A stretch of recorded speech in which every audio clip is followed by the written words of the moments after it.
આજની ધર્મકથા. પ્રણામ.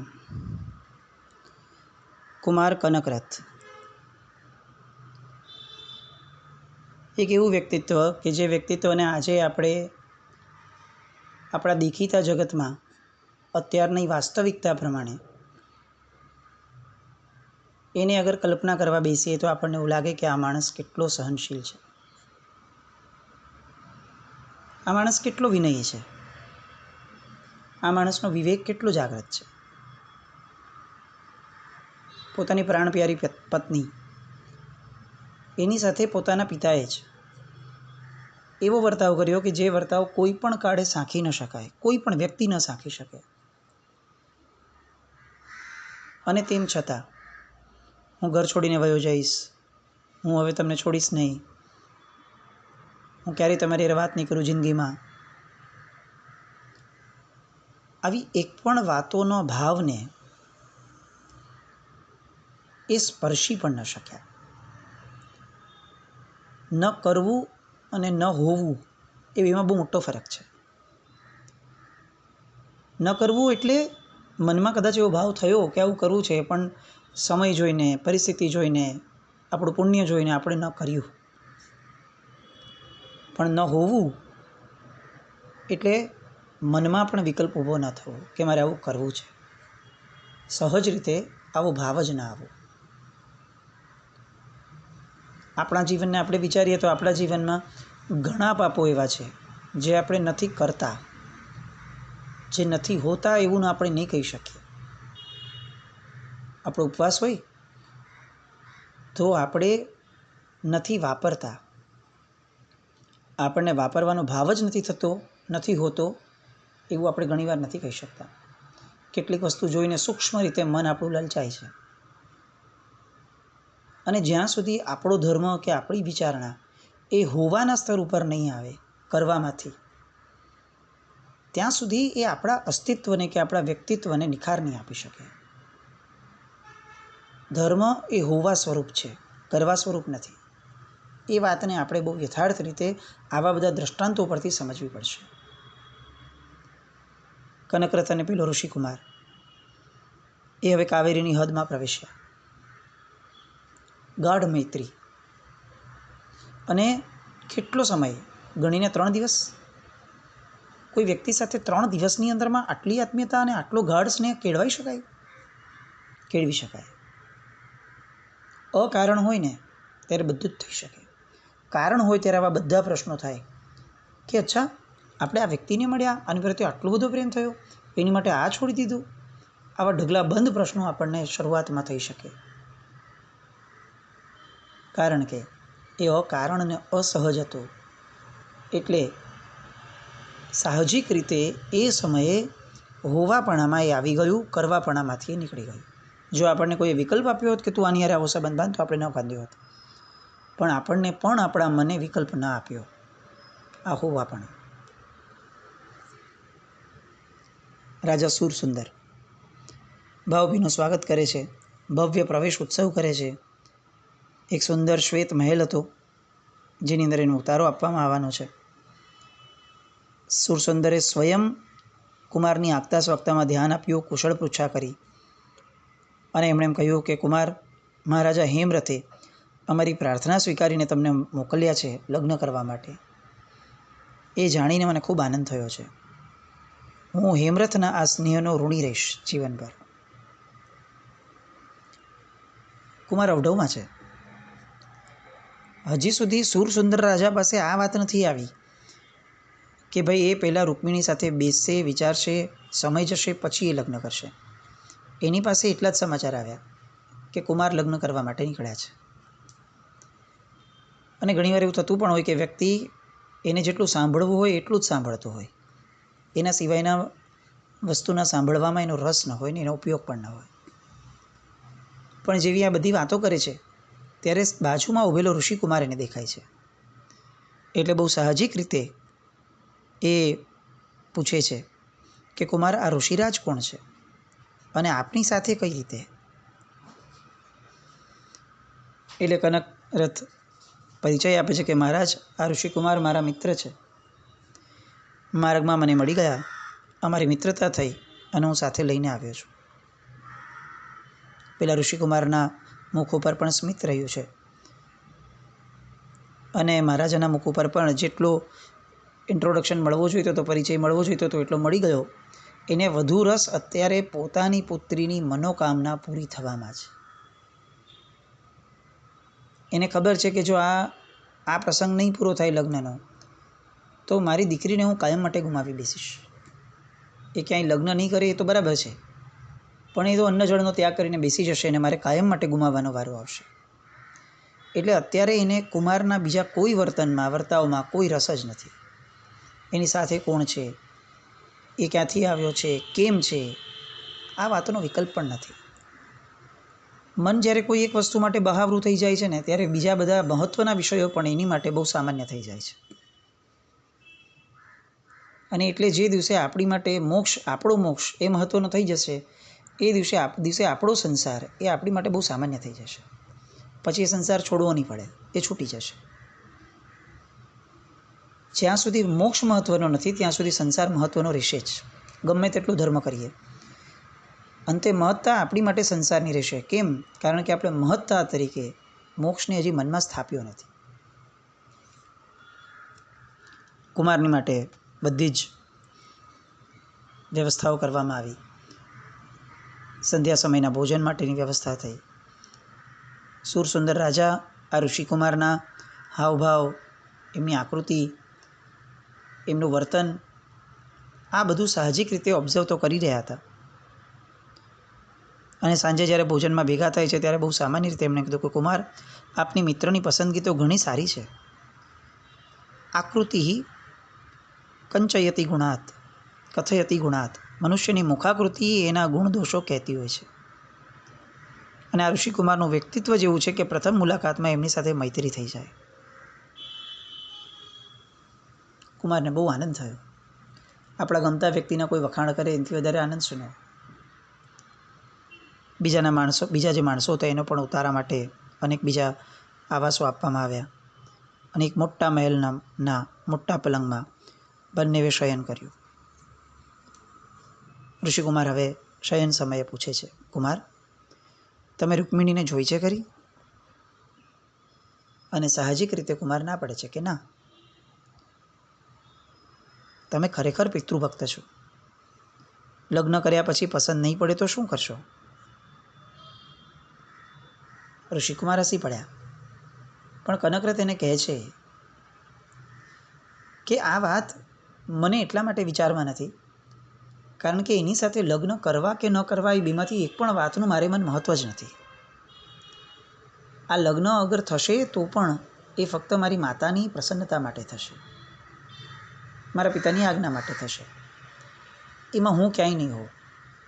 અને ફક્ત લગ્નના પ્રસંગ માટે એવું નહીં, એ લગ્ન જીવનમાં પણ હું ક્યાંય નહીં હોઉં. અને હું ક્યારે આવી પણ નહીં શકું. એ નિશ્ચિત વાત છે. પણ એને પ્રશ્ન થયો કે અત્યાર સુધી એક પણ વાર નહીં ને અચાનકથી આવું કેમ પૂછ્યું આ ઋષિકુમારે? એટલે સાહજિક રીતે પૂછે છે કે તમને કોઈ રહસ્યભૂત સમાચાર મળ્યા છે? શું તમને એવા કોઈ સમાચાર મળે છે કે આ રૂકમિણીને કોઈ ખોડ ખાપણ છે, એવું કંઈ જાણવા મળ્યું તો કહી દેજો, આપણે રાત્રે જ અહીંયાથી રવાના થઈ જઈએ. બંને હસે છે અને શાંતિથી ઋષિકુમાર કહે છે કે ના ના, એવા તો કોઈ સમાચાર નથી મળ્યા, પણ આ મહત્ત્વનું કામ છે, કામમાં ચોકસાઈ તો કરી લેવી જોઈએ ને. લૂલી લંગડી મળી જાય તો શું કરવું? શ્યામ મળી જાય તો શું કરવું? આમ કરીને બંને વિનોદ કરે છે.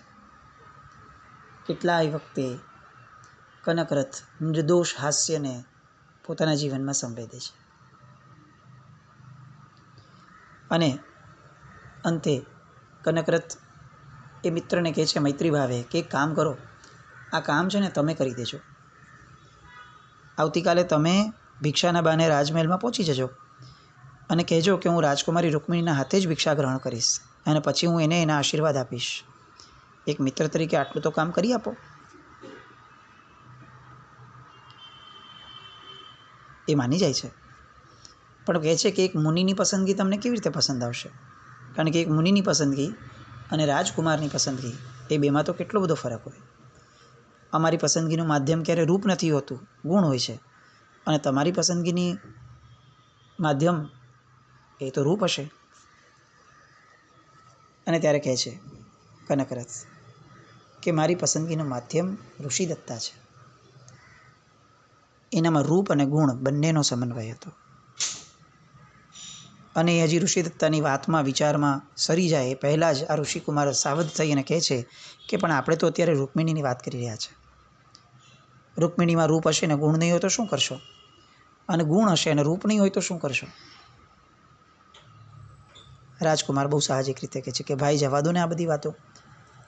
મારે તો જો મારા મનમાં બેસી જાય, મારું મન કેટલેક અંશે પણ માની જાય તો એની સાથે લગ્ન કરીને રથનગરમાં લઈ જવાની છે અને રહેવા માટે એક રાજમહેલ આપી દઈશ, નોકર ચાકર આપી દઈશ. અહીંયા હવે ઋષિકુમાર ગંભીરતામાં આવે છે. તમારા મનમાં આવો વિચાર કેમ? તમે એને મહેલ આપી દેશો તો શું તમે એની પાસે રહેવા નહીં જાઓ? અને જો તમે એની પાસે રહેવા ન જાઓ તો કુમાર આ વિશ્વાસઘાત ન કહેવાય? તમે ફક્ત તમારા માતા પિતાની ઈચ્છાને સંતોષવા ખાતર કોઈ એક સ્ત્રીના જીવન સાથે રમત નહીં રમો. કુમાર ના પાડી દે છે કે મારી સાથે લગ્ન કરવાની હઠ એ આ રૂકમિણીની છે, મારી નથી. એટલે એની હારે લગ્ન કરવા એ મારું કર્તવ્ય કદાચ બની શકે, લગ્ન જીવન જીવવું એ મારું કર્તવ્ય નથી. અને તરત જ કહે છે કે તો પછી રાજકુમાર તમે આ વાતને પહેલાં રૂકમિણી સાથે સ્પષ્ટ કરજો. તમારી વાત સાંભળી અને પછી કદાચ એવું બની શકે કે એને પરણવાની હઠ પણ ન રહે. આવું જીવન કઈ સ્ત્રી પસંદ કરશે? અને છતાંય કદાચ એનો રાગ દ્રઢ હશે તો પણ તમે તો એકવાર કહ્યું છે એટલે તમે વિશ્વાસઘાતી તો નહીં ગણાવ ને. આ બધી વાતો ચાલે છે અને ત્યાં અચાનક એક દૂત આવે છે. રાત્રિના સમયે આવી રીતે રાજાએ મોકલેલો સંદેશવાહક આવ્યો. બંનેને આશ્ચર્ય થયું, બંને થોડા મૌન રહ્યા. અને એટલામાં એક સંદેશો લઈને જે આવ્યો હતો એ પત્ર એ કનકરથને આપ્યો. મહારાજા સુરસુંદરનો પત્ર હતો. લખે છે કે કુમાર આપ લગ્ન માટે આવ્યા છો તે મેં જાણ્યું છે અને મને ખૂબ આનંદ છે. હવે વાત એવી છે કે અમારા જે રાજપુરોહિતજી છે એમની સાથે અત્યારે વાત થતાં ખ્યાલ આવ્યો કે લગ્નનું શ્રેષ્ઠ મુહૂર્ત આવતીકાલનું જ છે. અને આવતીકાલ પછીથી ઘણા દિવસો સુધી આવા કોઈ મુહૂર્ત આવતા નથી. આ વાત લઈને મારે જ આવવું જોઈતું હતું પણ રાત્રિનો સમય છે. આપ જાગ્રત છો કે નહીં એ ચકાસવા માટે ફક્ત મેં આ માણસને મોકલ્યો છે. જો આપ કહો તો હું આવી જાઉં અને આ વાતને આપણે સ્વસ્થતાથી એકબીજા સાથે આગળ વાત કરી લઈએ. કુમાર સ્તબ્ધ, ઋષિકુમાર સ્તબ્ધ. હજી તો આ વાત ચાલે છે કે ભાઈ આપણે રૂકમિણી પ્રત્યે નિષ્ઠુર ન થવું જોઈએ, એને કોઈ પણ વાતની સ્પષ્ટતા કરવી જોઈએ. બીજી બાજુ આવતીકાલે જ લગ્નની વાત આવી તો હવે તો આ વાત કહેવાનો અવકાશ ક્યાં રહેશે? બંને એકબીજા સામે અનિમેષ નયને જોઈ રહ્યા છે. આને સમજાયું નહીં કનકરથને કે હવે હું આ વાત તો સ્વીકારી લઉં કદાચ, પણ ઋષિકુમારની વાતનું શું કરું? અને ઋષિકુમારને રૂકમિણી પ્રત્યે આટલો બધો સ્નેહભાવ કેમ આવે છે? એ તો એમને ઓળખતા પણ નથી, એ એમનું કર્તવ્ય પણ નથી. ઉલટું એમને તો એમ કીધું કે જે ક્ષણે તમે લગ્ન કરશો હું ત્યાંથી વયો જઈશ. અને રૂકમિણી માટે આટલો બધો અકારણ સ્નેહ. પછી પાછું મન કહે છે કે ના, છે તો અંતે સંત. કોઈ પણ વ્યક્તિ દુઃખી થાય એ તો એને કઈ રીતે પાલવે? એ ન્યાયે કદાચ એ રૂકમિણીની આટલી ચિંતા કરતા હશે. પેલો દૂત તો વયો જાય છે અને બંને વાત કરે છે. બોલો કુમાર, હવે શું તમારો ભાવ છે? અને કુમાર કહે છે કે આ ક્ષણે આટલી રાત્રિએ સુરસુંદર રાજાને, જે મારા પિતાજીના મિત્ર છે, એમને બોલાવવા અને એમની વાતમાં વિક્ષેપ પાડવો એ મને આ ક્ષણનો વિવેક નથી લાગતો. આમ પણ હું અહીં આવ્યો છું, માતા પિતાનો ભાવ તો હતો જ, અને હું કદાચ આમ પરણ્યા વિના જઈશ તો એ માતા પિતાને પણ દુઃખ આપશે. રાજા પોતે આટલા ઉલ્લાસમાં છે. આ ક્ષણે હું એમ વિચારું કે હું રૂકમિણી સાથે વાત કરીશ અને પછી હું નક્કી કરીશ તો મને પણ એવું લાગે છે કે હું એની પાસે વાત કરીશ એની સાથે પણ હું એને પસંદ તો ક્યારેય નહીં કરી શકું. એટલે વાતને ખોરંબે ચડાવવું એના કરતાં એકવાર આ લગ્ન થઈ જતા હોય, પરિસ્થિતિ જ જો આ દિશામાં મને લઈ જાય છે તો ભલે લગ્ન થઈ જતા. આપ જે કહો છો એ વાતને હું માન્ય રાખું છું. હું રૂકમિણી સાથે નિષ્ઠુર વ્યવહાર ન કરવા પ્રયત્ન કરીશ. બંનેના મુખ ઉપર સંતોષની રેખા ઉપસી આવી. વાતો કરતાં કરતાં બંને નિદ્રાધીન થયા. રાજા સુધી એ સમાચાર પહોંચાડ્યા કે તમે આવતીકાલના લગ્નની તૈયારી કરજો. અને કાવેરીના એક એક રાજમાર્ગને શણગારવામાં આવ્યો. ઘેર ઘેર તોરણો બંધાવાયા. માર્ગો પર સુગંધી જળ છંટાવવામાં આવ્યું. કાવેરીના પ્રજાજનોનો હર્ષ હિલોળે ચડ્યો હતો. ઠેર ઠેર મંગળ ગીતો ગવાઈ રહ્યા હતા. રાજમહાલયનો શણગાર ચિત્તના આકર્ષણ ઊભું કરે એવો હતો. આખો રાજ પરિવાર આનંદ અને ઉલ્લાસમાં ઝૂમી રહ્યો હતો. આ બધા વાતાવરણના ઉલ્લાસ અને મંગળ છે. આપણે બહારના ગમે તેટલા મંગળ કરીએ, જ્યાં સુધી આજુબાજુના વાતાવરણના, આજુબાજુના લોકોના મનના ઉલ્લાસ એ ન ભળે ત્યાં સુધી આ બીજા બધા મંગળો સફળ કે સાર્થક નથી થતા. આખી નગરી અત્યારે હિલોળે ચડી છે અને ખરું મંગળ તો આ છે. એ મંગળ વેળા આવી. રાજપુરોહિતે મંત્રોચ્ચાર કર્યો અને કનકરથે રૂકમિણીનું પાણી ગ્રહણ કર્યું. રૂકમિણી સાથે લગ્ન ગ્રંથિથી જોડાઈ ગયા. બંને જણા રથમાં બેસી અને શ્વેત મહેલમાં આવ્યા. મહેલમાં આવીને તરત જ કનકરથ ઋષિકુમારને શોધે છે અને પરિચારિકાએ કીધું કે તેઓ તો કંઈક બહાર ગયા છે અને એવું કહીને ગયા છે કે હું આવતીકાલે સવારે પાછો આવીશ. ઋષિકુમારનું આજે ઔચિત્ય પાલન છે. એક પતિ પત્ની આવી રહ્યા છે. એ સમયે અનાયાસે પણ જો કોઈ મિત્ર હોય તો રાજકુમારનું મન એ કેટલેક અંશે એ વિક્ષેપ પામે જ. આ વ્યવહારની જે કુશળતા છે, વ્યવહારની જે દક્ષતા છે, એક ઋષિકુમાર હોવા છતાં એના પર રાજકુમારનું મન ઓવારી ગયું. રાજકુમાર રાજી થયા અને એમના એક રાતનો ભલે પણ અલ્પકાલીન પણ એ દૂર થયા છે એ જાણીને થોડું દુઃખ પણ અનુભવ્યું. રાત્રિની નીરવ શાંતિ છે. ગીત વાજિંત્રોનો ધ્વનિ પણ હવે ધીરે ધીરે શાંત થઈ ગયો છે. બધા આનંદ, ઉલ્લાસ, મંગળ એ બધા જે વાતાવરણો હતા, બધાના જે ધ્વનિ હતા એ પણ જાણે હવે નિંદ્રાધીન થયા છે. આવાસની અંદરમાં દીપકો પણ મંદ મંદ સળગી રહ્યા હતા. અને એવા સમયે રૂકમિણી એ કનકરથની બાજુમાં આવી અને પલંગ પર બેસે છે. કનકરથના હૃદયમાં એના પ્રત્યે લેશ માત્ર પણ અનુરાગ જન્મતો જ નહોતો. એને યાદ આવે છે કે મેં ઋષિકુમારને કહ્યું છે ગઈકાલે જ કે હું એના પ્રત્યે નિષ્ઠુર નહીં થાઉં રૂકમિણી પ્રત્યે, અને એટલે એ પોતાના મનને મનાવવાનો પ્રયત્ન કરે છે. એ પોતે થોડું સરખામણીના સ્તરમાં પણ પોતે વિચારણા કરે છે. એક બાજુ લગ્ન થયા છે મારા, હું છેક કાવેરી અહીંયા આવ્યો છું અને આ સ્ત્રી, આ યુવાન કન્યા મારી સામે બેઠી છે અને મારું ચિત્ત આકર્ષણ નથી પામતું. અને બીજી બાજુ હું કાવેરી જવા નીકળ્યો હતો. રસ્તામાં વન આવ્યું અને વનની અંદરમાં એક કન્યા જોઈ અને મારું ચિત્ત કેવું આકર્ષણ પામ્યું હતું. આ કેવું યોગ છે! જેને સ્વયં સ્વેચ્છાએ પાણી ગ્રહણ કર્યું છે એની પ્રત્યે એટલું આકર્ષણ નથી જામતું, અને જેની સાથે પાણી ગ્રહણ અનાયાસે થઈ ગયું હતું એના પ્રત્યે આટલું બધું આકર્ષણ. મન વિચારોમાં છે. આ પાણી ગ્રહણ શબ્દ પણ જે છે એ આપણી ક્ષુલ્લક મતિ પ્રમાણે આજકાલ આપણે એમ જ સમજીએ છીએ કે એમણે પાણી એટલે કે વોટર, જળ ગ્રહણ કર્યું હશે. પણ ગુજરાતી એટલી સમૃદ્ધ ભાષા છે. અહીંયા રસોઈ અને દીર્ઘઈની અંદરમાં એટલો મોટો ફેર પડી જાય કે જાણે અર્થ ક્યાંથી ક્યાં પહોંચી જાય. પાણીનો અણ એને દીર્ઘ ઈ કરીએ તો એ જળ બની જાય એનો અર્થ, અને એને રસ્વ ઈ કરીએ પાણી તો એનો અર્થ હાથ થાય. અહીંયા જે પાણી ગ્રહણ છે તે હાથનું ગ્રહણ છે, હસ્તનો મેળાપ છે, હસ્તનું ગ્રહણ છે, એ આ અર્થમાં છે. આજે આપણે જેને હસ્તમેળાપ કહીએ છીએ એને ત્યારે પાણી ગ્રહણ કહેવાતું.